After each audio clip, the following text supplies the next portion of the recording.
I have a lot of slides today, so I'm gonna try to make sure it does not go over time.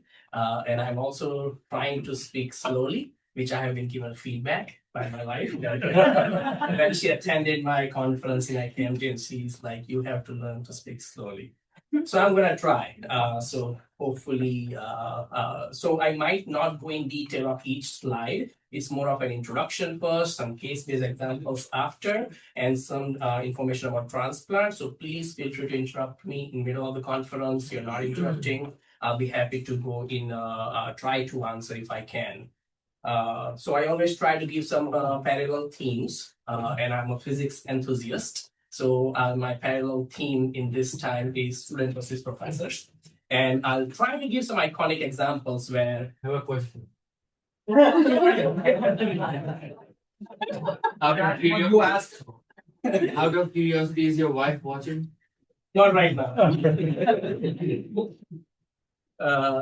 So my parallel theme will be some giving examples in the world of physics, where the students gave some opinion, professors disagreed, and at the end, students came out to be right. The reason I say that is many times we see students are afraid to give their opinion, and we should not be afraid to give your opinion. So I hope this is a positive motivation for the students.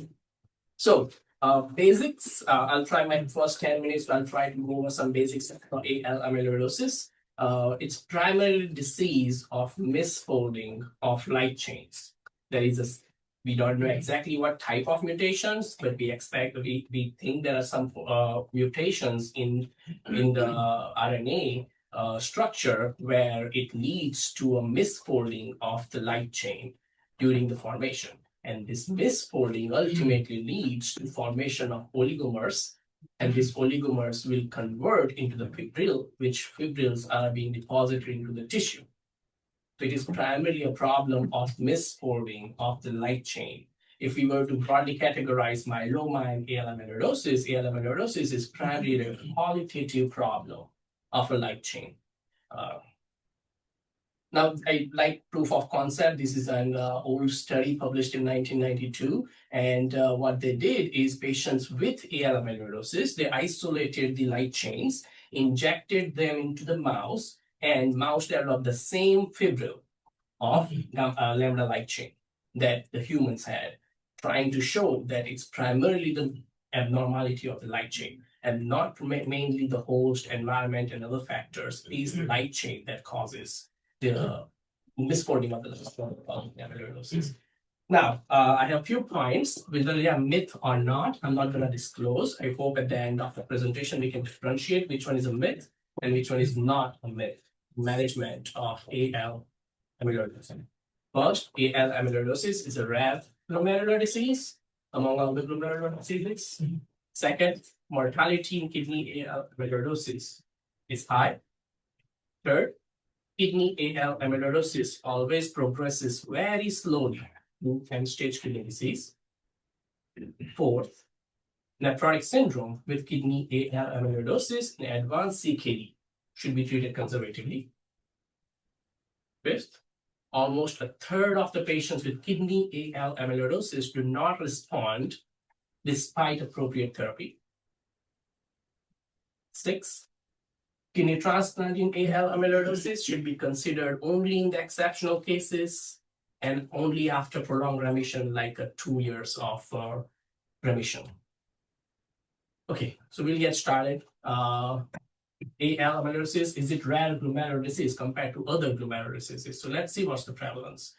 Per million patients, per million persons, AL amyloidosis is expected to be around 16 in the US adults per million person. How about minimal change? 4 to 6 per million person. Membranous nephropathy, 7 per million person. IgA.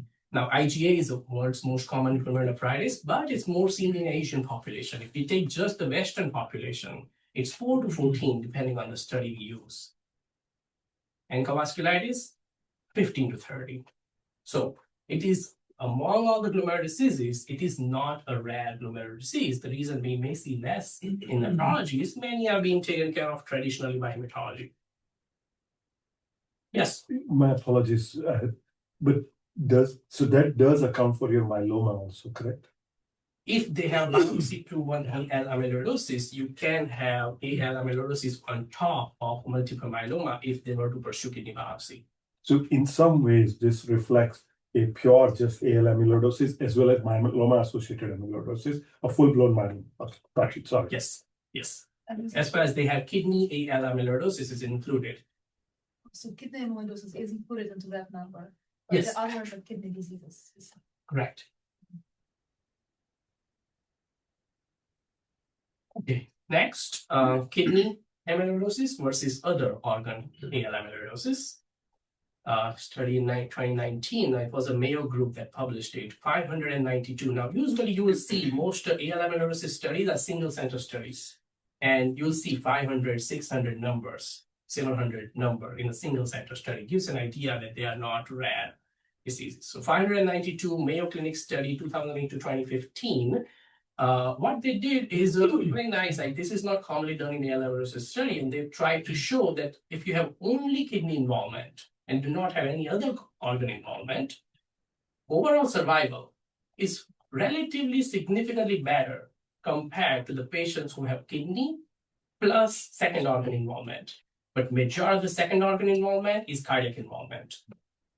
Almost 80% of the patients have cardiac involvement. In this study, it was around 50, late 50s involvement in the kidney, but other studies have shown around 60 to 70% kidney involvement. So mortality is driven primarily by cardiac involvement. In this comparison is cardiac involvement versus cardiac plus second organ involvement. It says more than one organ, but it is cardiac plus second organ involvement. And mortality is no difference, meaning that cardiac AL amyloidosis primarily drives the mortality. Kidney involvement does not drive the mortality. Well, what we are interested in is in dialysis progression. How about end-stage kidney disease progression? This is study from an Italian group, and you'll see another again of 161 patients of just Italian cohort. They have amyloidosis referral center, and they tried to do the different analysis, trying to find out in Cox regression analysis, univariate and multivariate, that what parameters predict progression to ESKD. And what they were able to identify is 24-hour urine protein excretion and eGFR were independently suggestive of estimating the risk of ESKD progression at the time of assessment. And this assessment, we'll talk in the next slide, is done at 6 months after the treatment evaluation, at the time of diagnosis of AL amyloidosis. So based on this, the first author is Dr. Palladini, so it's called Palladini renal staging, and they did dichotomous variables where we divide the patient in more than 5 gram proteinuria and less than 5 gram proteinuria, and divide the patients in less than 50 eGFR and more than 50 eGFR. And if you have none of the two, one of the two, both of them, it's divided into stage 1, stage 2, stage 3 kidney AL amyloidosis. Risk of progression, you can see significantly changes within 2 years. Risk of dialysis in stage 1 is 0 to 3%. In stage 2, goes to 11 to 25%. In stage 3, it progresses to 60 to 75% of patients end up in dialysis in 2 years, which is commonly used categorization for AL amyloidosis at the time of diagnosis. This is like presentation. Correct. Yes. Before the treatment is initiated. So this is not a response, which we're going to talk next. Well, if we need to treat them to prevent ESKD, we have to assess how is the hematological response is working. So these are the definitions of hematological response. And these terminology I'll be using very commonly during the rest of the presentation. So we must familiarize ourselves. Complete response. Complete response is defined as negative serum immunofixation and negative urine immunofixation and normal serum free light chain ratio. All three have to be negative and normal. Very good partial response, VGPR, is defined as DFLC. Now, DFLC is difference between involved and uninvolved light chain. So if you have lambda-associated lambda-associated amyloidosis, you deduct the involved, which is lambda, minus kappa light chain. So DFLC, the target in VGPR is considered less than 4 milligram per deciliter. Partial response is when you have more than 50% reduction in DFLC, and no response is all the other patients. So if your DFLC to start with, let's say, is 20 milligram per deciliter, kappa is 1, lambda is 21, DFLC is 20, goes down to 9, there'll be 50% reduction in the DFLC. So that's called partial response. Hematological response goes to 1 and 3, for example, that's DFLC less than 4, and complete response, you expect negative serum immunofixation and normal light chain ratio. And that's associated with significant overall survival in patients with AL amyloidosis assessed at 6 months after initiation of treatment. What's the standard of care currently as of 2025 is this recent clinical trial that was the largest clinical trial for AL amyloidosis. It's Andromeda trial, and it's demonstrating the efficacy of daratumumab-based treatment, which is dara-VCD, Velcade, which is bortezomib, C is Cytoxan, and D is dexamethasone, which used to be the standard of care until these clinical trials, which we call a CyBorD or VCD. If you add daratumumab in it, overall survival, this is the composite primary outcome, major organ deterioration, hematological progression, or death. And you can see bifurcation is significant, especially after 6 months. The important thing to notice is in first 6 months, mortality cannot be changed no matter how aggressive treatment we use. And this is likely for the patients who have advanced cardiac AL amyloidosis. And once amyloid protein is deposited, if the mortality is high in the initial phase, it's very hard to, unless we find an antibody that binds the amyloid and reverses the organ amyloid, which has not shown any successful in clinical trial yet. This therapy is helpful in improving mortality after 6 months. Interestingly, hematological complete response rate are much better compared to comparative groups. So CyBorD versus dara-CyBorD or VCD, 53% achieve complete hematological response versus only 18% achieved at 6 months hematological response. So now daratumumab with CyBorD VCD remains the standard of care for AL amyloidosis as of 2025. So once we use the hematological chemotherapy and assess the hematological response, we're going to assess the renal response. And how should we assess the renal response? And these renal responses are being assessed. This is a very nice study recently published in JAMA Oncology. I think it was 2023. And they had 732 patients, multi-center study, used patients only from 2010 to 2015, median age of around 63, baseline proteinuria was around 5.3 gram, and baseline eGFR, preserved kidney function relatively, 72 ml per minute. So in these, they categorize that why not categorize the renal response the same terminology of using the hematological response, which is again divided into no response, partial response, VGPR, CR. But now we call it CR kidney, VGPR kidney, partial response kidney. And in the past, they used to divide by less than 50% reduction of proteinuria and more than 50% reduction of proteinuria. Now they have proposed that we should categorize them in 60% reduction in proteinuria and more than 60% reduction of proteinuria. And CR should be less than 200 milligram per day proteinuria. And the reason they showed that only VGPR and CR patients assessed at 6 months showed better renal outcomes, progression to dialysis, compared to patients who are non-responders or partial responders. So even partial responders do not have as good renal outcomes as compared to patients with VGPR and CR. Did you have a question? Yes. Do they consider the GFR as well or no? Yes. proteinuria. So if GFR cuts into half, then the proteinuria, same amount of proteinuria is considered the same or is considered twice as important? Yes, very good question. Thank you for this is the primary reason I asked that. Please ask me a question because I couldn't include everything. So the definition is includes that no more than 25% reduction in GFR should be seen. If you see more than 25% GFR reduction, it's considered renal progression irrespectively. So they don't quantify it, either 25% or no. Yeah. Nothing in between. GFR does not have to improve. GFR should not reduce more than 25% during the assessment. So each percent is not ml per minute. Correct. For GFR and for proteinuria. So in this study, now I specifically put this slide because the time to response is important for us. Now you can see that average median response reduction in proteinuria was 30% actually at 6 months. But the proteinuria continues to reduce. What they are trying to show is time to show the renal response is slow.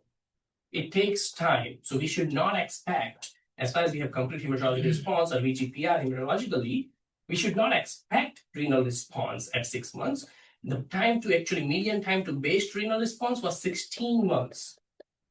It takes a long time for patients to see the improvement in the proteinuria and symptomatic improvement. So it's a slowly improving disease once we have hematological response. So these are patients who all have myeloma. AL amyloidosis. AL amyloidosis. They do not make most 20% of the patients meet criteria for myeloma in general for AL amyloidosis. So 80% of AL amyloidosis is MGRS, where they do not meet criteria for myeloma, but they have organ amyloid deposition. So hematological response means free light chains. Hematological response is yes. So when you give chemotherapy, you want to see reduction in the light chain, disappearance of this amyloidogenic protein from blood. Once you see disappearance of amyloidogenic protein in the blood, you expect the organ to get better. That's the logic behind it. That's what I'm going to talk next in the rest of my half an hour about what is this disappearance of amyloidogenic protein mean. But that's what we are trying to get to.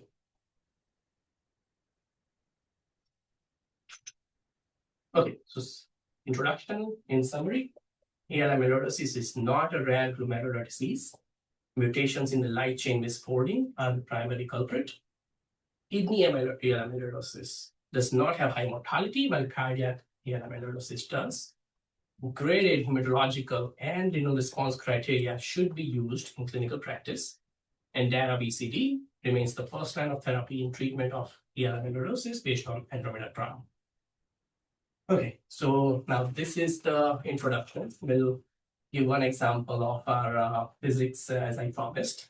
So Chandrasekhar was the student who grew up in India. He was traveling to UK because he was invited to do PhD under Arthur Eddington, and Arthur Eddington was the mentor. And during his travel, actually, he calculated during his studies, and on the ship, he calculated that the stars that are massive, about 1.4 times the solar mass, they should collapse. They cannot sustain themselves because of the gravitational force. And Arthur Eddington this is absurd. This cannot be possible. A star cannot collapse. Well, he got Nobel Prize in 1983 for defining now known as Chandrasekhar limit. And these stars become ultimately neutron star and black hole. Okay, so myth or not, AL amyloidosis, we discussed, is not a rare, mortality is not high, kidney AL amyloidosis progresses very slowly. I have to have one more slide that will explain progression. Next, nephrotic syndrome with AL amyloidosis in advanced CKD should be treated conservatively, and a third of the patient may not respond. So I'll start with a case example. Now, the reasons I'm giving these case examples is helps understand the role of onco-nephrology, the intricacy between nephrology and the dispute between oncology. Understanding it's not about one individual case. What I'm trying to make a broad point is there are patients, and there is more research needed in this field which is still not appropriately or completely studied yet. So there's a 96-year-old patient with no past medical history. The reason I say first is she's a very functional 96. She drives, she lives independently, she cooks, does her own grocery shopping, does her own laundry. Only complaint she has is now 3-month history of lower extremity swelling. Kappa light chain level is 1 milligram per deciliter, lambda is 20 milligram per deciliter, kappa over lambda ratio is 0.05. SPEP immunofixation showed M spike of 1.2 gram IgA lambda, but we did mass fix and it showed only 0.4 gram IgA lambda. Kind of tells you the discrepancy between mass spectrometry and electrophoresis immunofixation, how discrepant they are. We'll talk next in a few slides about what is mass fix, the mass spectrometry for M protein and why they are so different. Clinically, the patient has NSRK, serum albumin is 1.6, creatinine is 1.2. However, cystatin to C to creatinine EGFR is 34 ml. 24-hour urine protein is 7 grams, no hematuria. Hematology is consulted because patients admitted for NSRK. Hematology says, well, do the kidney biopsy. Chance of having malignancy from hematology standpoint is very low. So we do not offer bone marrow biopsy at this time. Patient gets discharged, which is not our patient. So he goes to outpatient nephrologist, who we know is one of our graduated fellow, who is the outpatient nephrologist for this patient. And patient has worsening renal function. She has extreme NSRK with fluid oozing from the extremity. He refers to outpatient oncologist. Outpatient oncologist orders serological workup and mentions 3 months of follow-up. So now we are in a dilemma. Patients refer to hematology at UF, but we are not accepting. Our hematology department does not accept any new outpatient consult right now. So it kind of puts a dilemma about what to do for these patients. We did the bone marrow biopsy as an onco-nephrology service, and patient actually had 30% IgA plasma cell clone, which puts her at high-risk smoldering myeloma category. She does not meet, based on the, I'm not going to go in more details about the case. She does not meet the criteria for myeloma. So she was diagnosed as MGRS, and whether this patient should be treated or not. That comes to our next point, that among the patients who have advanced CKD, should those patients be treated? And that brings us to this study published in 2017 in KI. And what this group did, I think this is a UK group, and they had 84 patients, and they only selected patients with AL amyloidosis and had EGFR below 20 ml per minute. So only patients with advanced CKD in AL amyloidosis.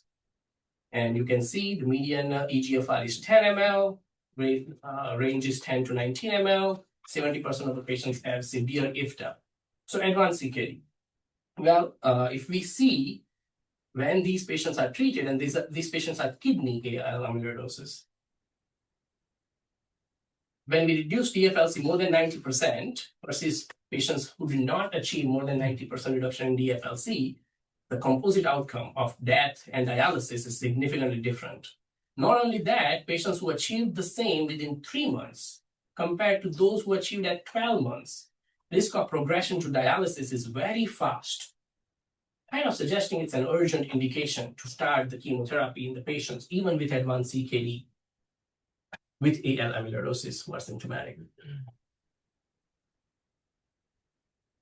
Click on it. Okay, I'll go for the next case. 70-year-old male.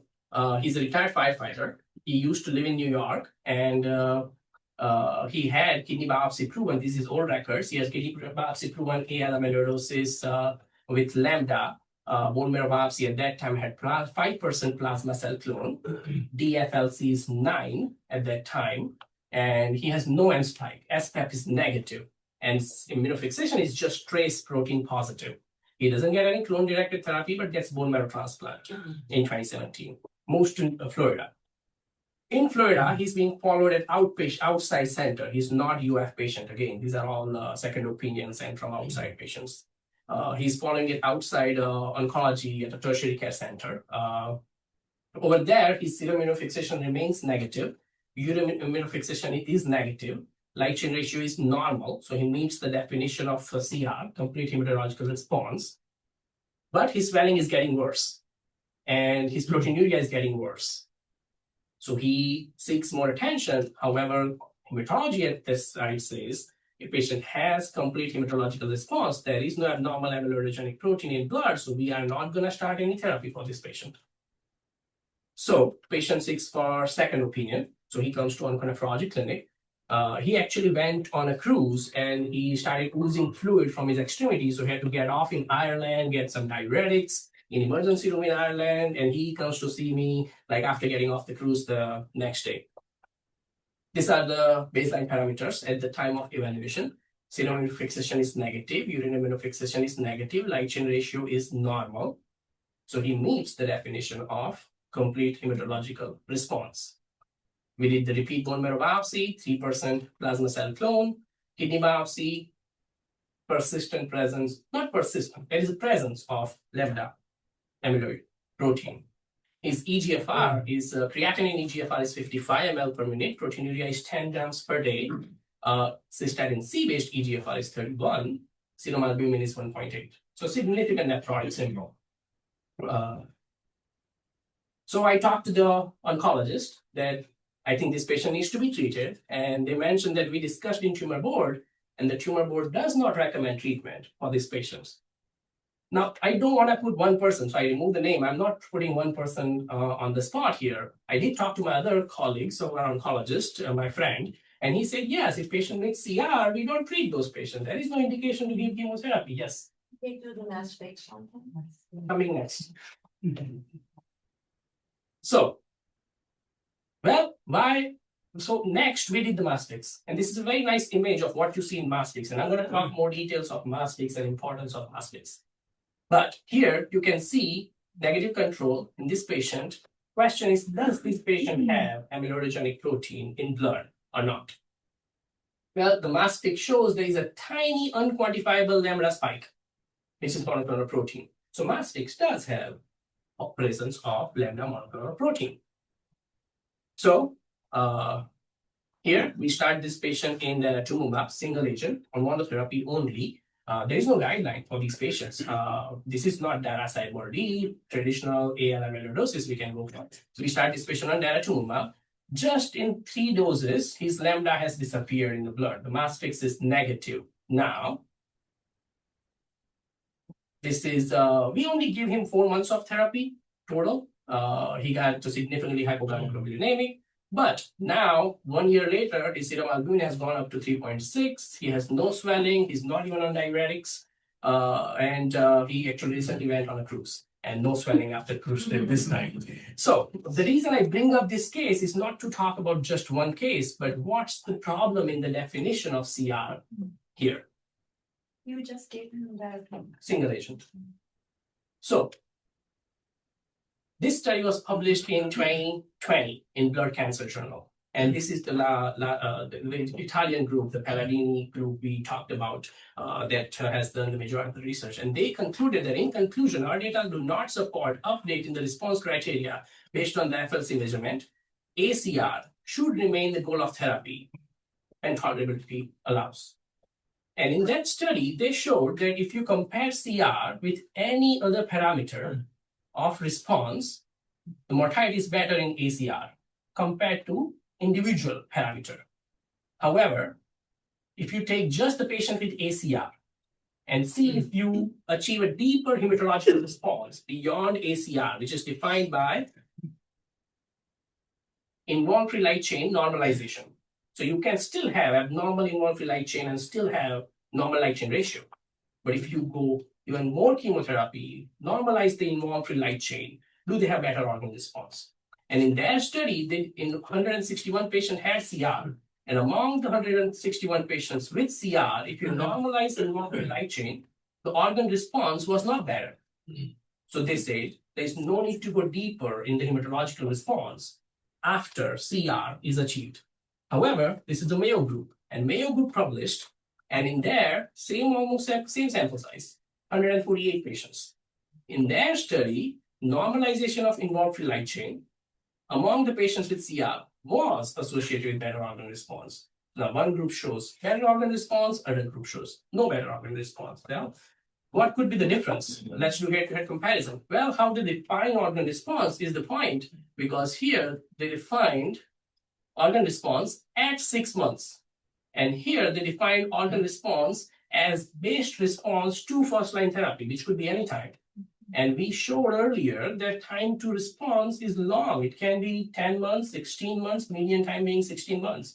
And we can see here the response rate is actually 60%, 50% versus 80%, 90%. So these are being evaluated at just a later point of time. So if you achieve a deeper response, you can possibly improve the renal response over the long term. Possibly. Well, what other criteria can we use? So that one criteria was decreasing involuntary light chain level. What's the other criteria? Well, how about DFLC? The DFLC less than 4 is VGPR. How about we go DFLC less than 1 and do more stricter hematological response criteria? Well, in those patients, they did see that renal response, a 12-month renal response, was better in the patients who achieved DFLC less than 1 compared to patients who achieved DFLC more than 1 among the patients with ACR. Dr. Shah, that 16 months that you mentioned is the best response. Correct. It's not, so you will see the decline already a few months later on, You can, right? but you may 6 not. months, it was already lower. The 6 months, you could already see the improvement. 12 months was better, 4 months was Correct. better in that slide. Correct. So you would see, basically, what I want to say is that if 9 months later you haven't seen a response, you necessarily don't have to wait 16 months to see. Correct. 16 is the best one. Correct. But the question would become, do all the patients who are going to respond at 16 months, do all of those patients show response at 6 months? Again, 16 is the best Right. response. It's not that they started to respond Correct. at 16 months. Question is, what's the first time to response is the Yes. question. That's the question. So in that, actually, that's a good question. So let's see interquartile range in that study, because that will give us some range idea. Here, interquartile range is 7 months to 28 months. So you can have a group of patients who did not respond at 6 months. So those patients, not every patient who's going to respond later on has a response at 6 months. Possible.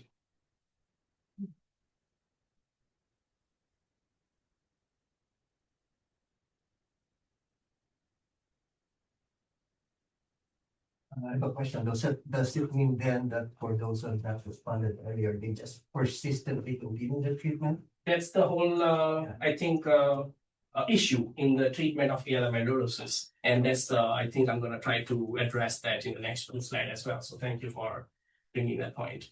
So, should, the question you asked, that should the response to CR is a patient who has not achieved organ response, should we give more chemotherapy? Should we target a deeper response, which could be defined by IFLC less than 2, which is normalization of light chain level? Should it be defined by DFLC less than 1? Should it be defined by mass fix? We don't have studies for that yet. Second, so these are the, I'm trying to elaborate the current dilemma in the definition of response in hematological response in AL amyloidosis. I hate to which is interrupt. where- So that also brings the question is, how long do you keep on trying until you give up and say, this is enough waiting for response? Yeah. And this is too much. That's also not settled, right? Yes, correct. And hopefully my few slides have some information, but you are bringing up the right point that I'm trying to bring out as an attention. I think this is more of what needs to get some attention. Second is they define as normalization of light chain ratio. Well, how do we define normalization of light chain ratio? So let's go in the history of light chain ratio. This is a study published in 2002 by Dr. Kyle's group, and this was the initial attempt to define the normal light chain levels and normal light chain ratio. And what they did, they had 282 reference serum samples, and they plotted them all, and it's not the 95% of the patients. but it's 100% of the patient's reference population they take because they don't want to have 5% of patients can still have abnormal light chain levels and ratio. 100% of the patients' light chain ratio range was 0.26 to 1.65, which is where the initial light chain ratio came from. Well, later on, this study is published in CJSON in 2008, and what they tried to do is, let's see the number of patients. Here we have 282 patients. Here we have 688 patients, all of them with CKD. So we're trying to define ratio in CKD patients. And in that, they define CKD defined as less than 60 ml per minute. And they defined light chain ratio to be 0.37 to 3.1. So light chain ratio for patients with CKD should be different. Now comes the iStop-MM study, and I wanted to go over a little detail in this study because this is very interesting and important study for defining the light chain ratio. iStop-MM study is a population-based study. They did it in Iceland. I made this graphic with ChatGPT because the figure was not as nice in the publication, so I tried to, but I have made sure the data is accurate. So please bear with me. So what they're trying to do is they're including the target population is the whole population of Iceland.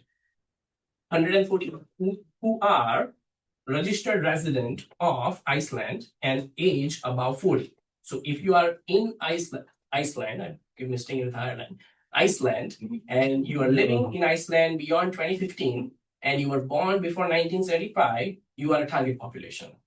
In that population, they sent letter, brochure, consent form to everyone at home, and patients can sign up for this study. Either they can go online, they can sign up the form, and they can return it.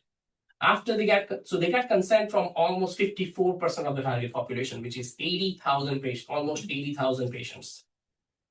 Of these 80,000 patients, they have electrophoresis, light chain levels, immunofixation, and excluded the patient, of course, who have myeloma, who have smoldering myeloma, who have high risk features. Excluded those patients, only took the patients with MGUS and randomized them into 3 arms. Arm 1, no further follow-up, as if nothing happened. So they are not being followed up. There is no more investigation being done. Arm 2 is guideline-based therapy, where the guideline-based investigation, where they have periodically, they have mentioned they'll be doing the serum electrophoresis, immunofixation, light chain levels, follow-up investigations as needed. 3 is the intensive follow-up. They did bone marrow biopsy in everyone in arm 3 at 0, 1 year or 2 years, and 5 years. Now they say bone marrow aspiration and primarily being done by only the nurses. So I'm not sure what's the detailed protocol on how they go about with this. In Iceland, what's the demographic? You know, how much, European, Right. Straight Asian and all that. I don't have the demographic, but I'm assuming And that's not, I'm gonna come to that point that can it be implied to general population? That's a very good point. Can we imply one population study into the overall world population? Especially in such a homogeneous society, like, I mean, I've never been to Iceland, but, you know.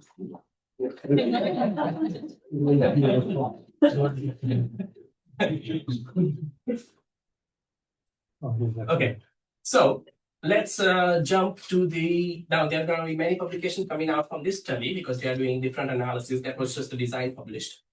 So what they're trying to do in this one is trying to identify the reference range for patients with CKD. So they have out of 75,000 patients, 93% of them have serum creatinine measured. They excluded patient whose creatinine was more than 1 year ago, excluded the patient whose GFR is normal. At the end, they got around 6,500 patients. So now we are increasing the number of patients, sample size at least compared to the 200, 800. Now we are going to 6,000 for reference range. And this is the chart they plotted about reference range for light chain, kappa, lambda, and ratio. Now, because we have larger population, we can make the categorization by the GFR. So they provided new reference interval for eGFR 45 to 59 should be 0.46 to 2.62. eGFR 30 to 45, 0.48 to 3.38, and less than 30, 54 to 3.3. Let's compare that to our patient. So now we have three definitions for light chain ratio. In the definition for complete hematological response, they do not define how they are using light chain ratio. The studies were done in periodically at different intervals. Patients are selected from different intervals, and they are using the traditional definition of light chain ratio in the light chain ratio definition, the normalization of light chain ratio. Our patient, if we go by the traditional definition, his light chain ratio is normal. But if you go by I/MM definition, his light chain ratio is abnormal. So suggesting that probably the definition for complete hematological response needs more clarification and Dr. Shah, also as the GFR goes down, the ratio is not changing much, right? You see between the second and the third. yeah, I know, I was surprised with that. Second and third. First and second, it does go up. Sure. First and third, it goes up. What happened between second and third? It just probably, can it tell you that's just a noise more than a real thing? I would need to be a statistician, I guess, to see how many number of patients there. Now, see, I mean, to me, statistics, I mean, we always draw a line in middle, but there is a patient here and patient here and patient here. I mean, I guess this is how the statistics brings the numbers out from the chart.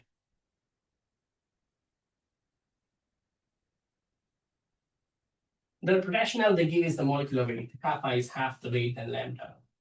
So the GFR goes down, their kappa increases more than lambda. I'm assuming that when they say normal, there is a follow-up involved in this. This is the I/MM.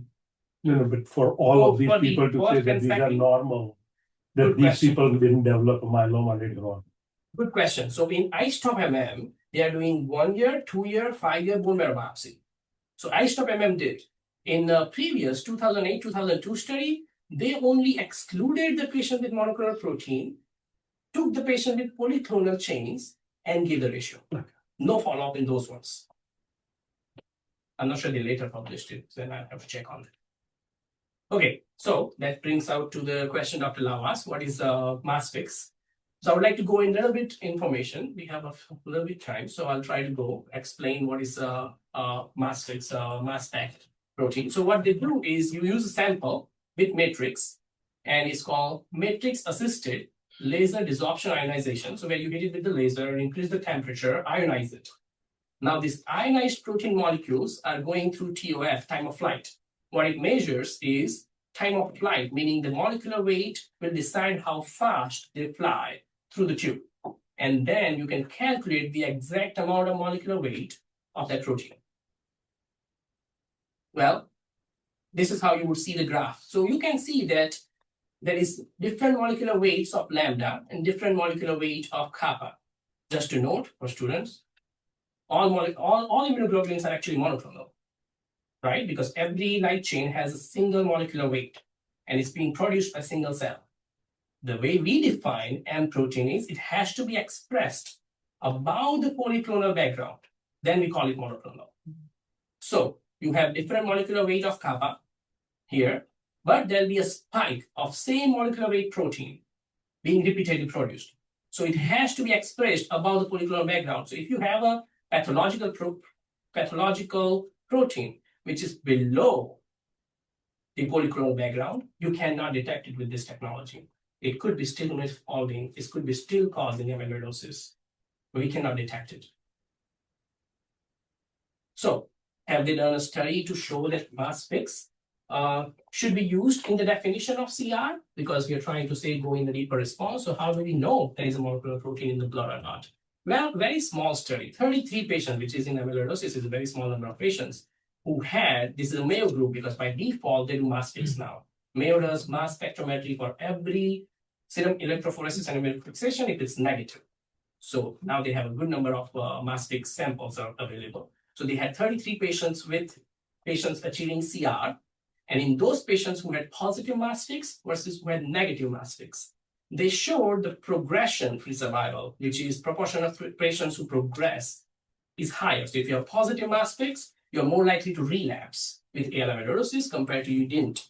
However, there is a trend, but it was not statistically significant. However, very few number of patients in this group. So it's very hard to differentiate and call that having negative mass fix is associated with better organ response. So we don't have data for it yet, what we just asked about. We think it is. All right, next, I'm trying to bring out, because these are the common understandings in hematology literature currently, that third of the patients do not get better. Well, question brings out what Dr. Santos asked, that we just need to go deeper in the hematological response. Well, these people did minimal residual disease assessment, where you can do bone marrow biopsy and you can do MRD testing. MRD testing is 100 times more sensitive than your traditional conventional flow cytometry. So if we use just more sensitive method and find an abnormal cell and give chemotherapy until that is negative, you can see the response rate is 90%. The majority of patients should get better if we just give deep enough hematological treatment. So the reason I bring these points out, because I think there's so much work that needs to be done. Does the definition of CR need to be refined? Should it be including normalization of light chain ratio? Should it include DFLC less than 1? Should it include mass fix? Should it include bone marrow negativity? Any of them, are they going to make overall survival worse? Because then if we keep giving chemotherapy, what if the mortality goes up? And there is no study using each parameter. They showed improved organ survival, but they have not shown yet improved overall survival. So that needs to be further assessed. So that brings out to, I think we have just 10 minutes and last point about kidney transplant. So I might not go into too much detail, but feel free to ask me questions. That should, now that we have good treatment and good response rate, we saw organ response rate is pretty good, more than 90% with the novel therapy, should we consider these patients for kidney transplant? So this is my second physics example about student versus professor. So Jocelyn Bell was a PhD student again. She took part in designing the a telescope that observes it's an astronomy telescope, and they found she was the one observer, and she found there's a light flashes, and she believes that this is an extraterrestrial thing. This is not coming from a terrestrial thing. And the professor discarded. And no, you're seeing some artifact. It's just an artifact. It's nothing real. Ultimately, this was published. You can see the student being second author, professor being first author. And ultimately, it was proven that this is pulsar. This is the light.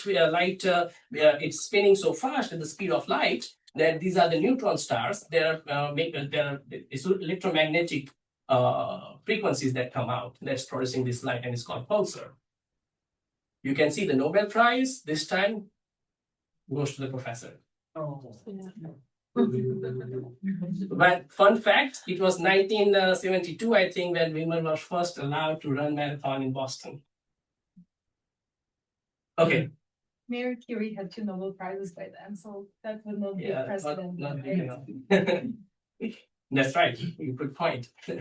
All right. So kidney transplant. So all plasma cell dyscrasia and MGRS, what's the time of recurrence? Now, this is just an overall estimated plot about recurrence after kidney transplant. And light chain deposition disease, C3G and PGMRD tends to occur within a few months, but AL amyloidosis tends to occur significantly late after the transplant, usually beyond 2 years, when most patients are diagnosed with recurrent AL amyloidosis.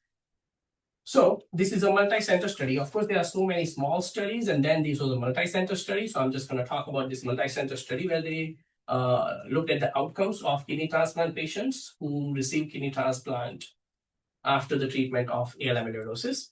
It included 5 countries: US, UK, France, Canada, Germany, and Italy. 237 patients. So very large number of patients who received kidney transplant. The inclusion criteria was ESRD from AL amyloidosis.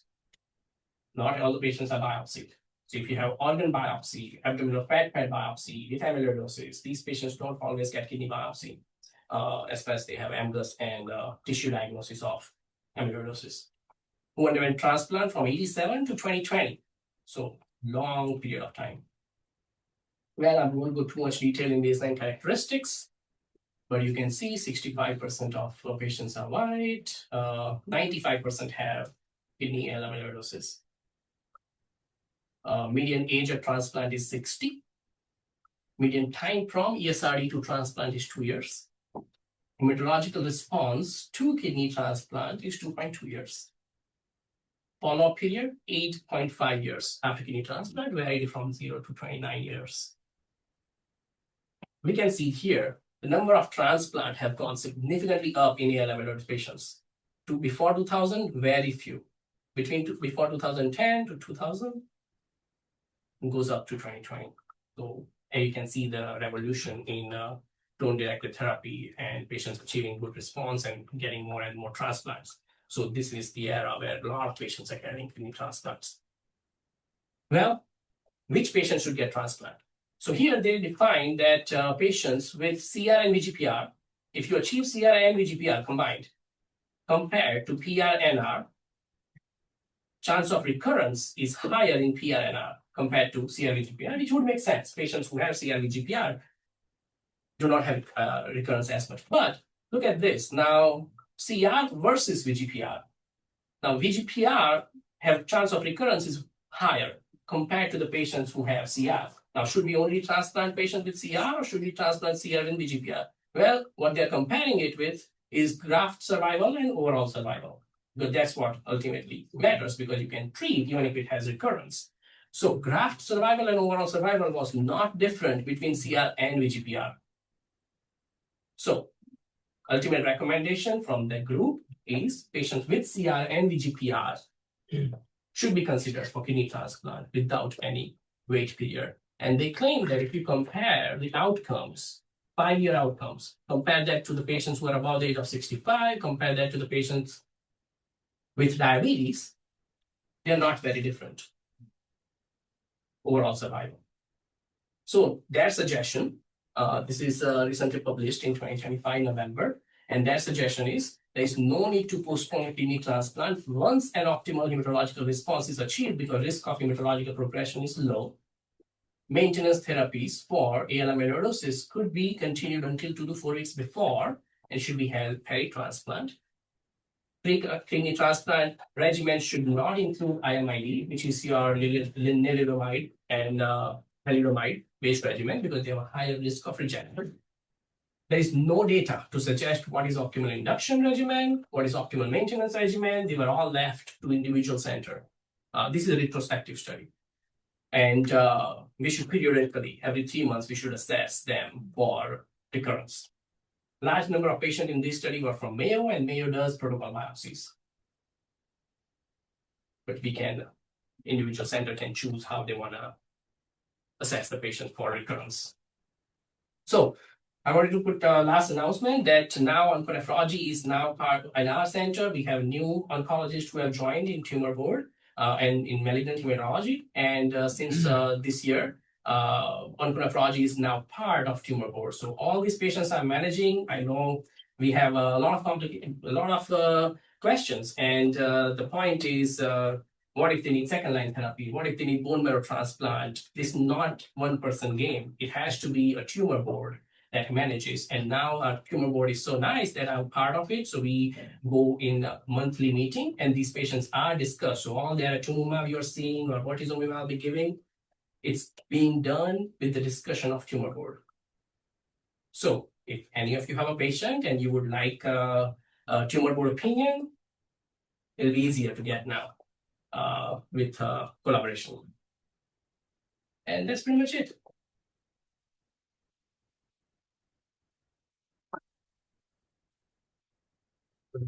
The last study, did they compare the rate of recurrence, complete remission versus VGPR? Yeah. After transplant? Yes. So this one. So this is VGPR versus complete. And the rate of recurrence is higher in patients with VGPR compared to CR. Right. And then, but graft loss and overall survival were not different. Correct. So that's why they say even if it recurs, you can just give the therapy. And overall survival and graft survival is still the same. Just curious, excuse me, did they report their findings with the protocol biopsies? Yeah, good. That's a very good question because there was a good discussion in the IKMG conference we had because the Mayo group showed that because they do protocol biopsy, a third of the patient's recurrence was found only on protocol biopsy, not on clinical recurrence. A third of the patients, which I am very concerned about that. Now they say, no, you can just follow clinically, you can use MCR and microalbumin creatinine ratio is very sensitive, keep doing it every 3 months. How do we know it was the pathologic recurrence? Like, did they have a biopsy after treatment showing that pathology was? So, Because you're saying it was a pathologic diagnosis of Correct. recurrence, right? yes, But you never had a biopsy that showed there was pathologic. it's transplant, so new kidney. Oh, new kidney, that's right. Oh, that's right. So I think for this particular group, they will be transplanted, even if the center does not have a protocol biopsy in place. For specific patients, like if they should automatically have, biopsies every number, like a protocol for. I proposed it in IKMG and it was strongly disagreed. Yeah, I know, it's not like universally, just specify a certain group. Yeah. That I think Yes. this will merit that, Yeah, I think there is more work needed, like this, Especially can that be replaced with MCR? I don't know. I guess individual physician, I just wanted to clarify that large patient number comes from Mayo and they use protocol biopsy and they found a third Yeah. without. So I think So it is this very is the concerning. primary diagnosis anyway for that particular patient, then I will implement just for that patient a Yeah. protocol biopsy, even if my center is not 100% protocol biopsy for everyone. Yes, right. Makes sense. Is mass spec something we can order on Epic or? Yes, it's a send out test. Average 5 days return time. I'm so used to doing it now. They are very nice. Actually, the images is sent by Dr. Murray, who is in charge of mass spec at Mayo. And if you email him, he will even send you the images if you need. So he's very nice. And average time. So now we are even in hematology department. Now tumor board people also order mass spec. We don't have it locally. The MRD testing for bone marrow, we are trying to bring it locally. So hematopathologist is trying to implement MRD testing locally to be done in the bone marrow. But the serum mass spec is still Mayo Clinic.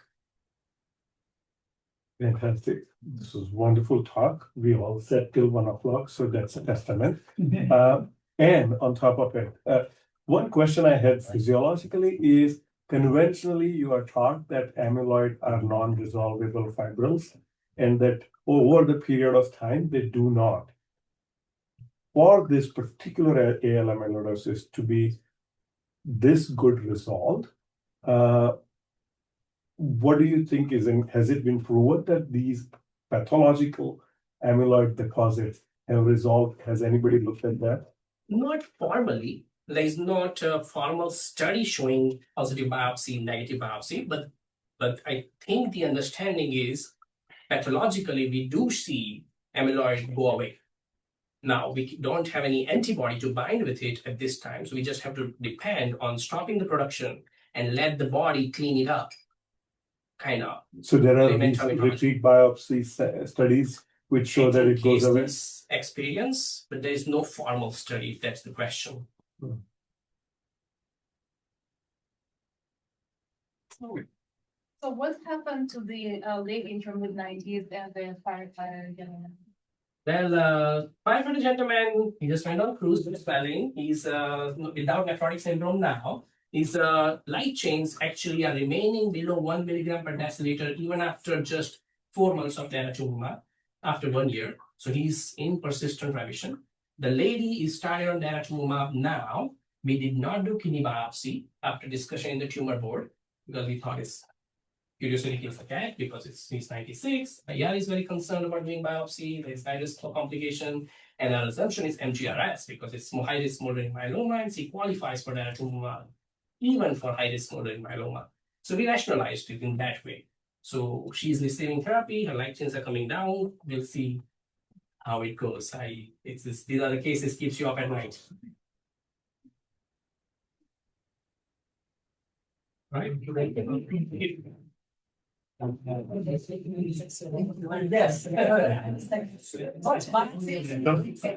No, it's